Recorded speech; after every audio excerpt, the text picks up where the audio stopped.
Гүлнара Демеуова. Жетісу облысы, Талдықорған қаласы. Дыбыстаған Айнагүл Қожаханова. Домбырам.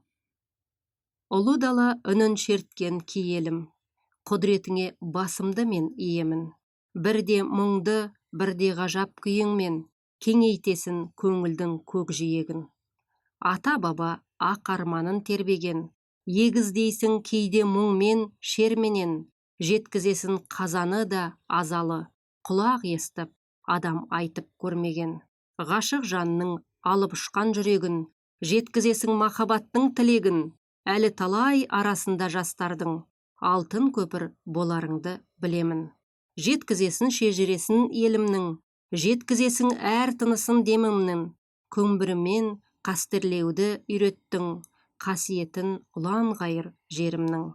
Бабалардан қалған бізге мұрасың, күйіңменен бойға сіңген нұр асыл, қазағымды биіктеткен қалпыңмен, әр қазақтың биігінде тұрасың.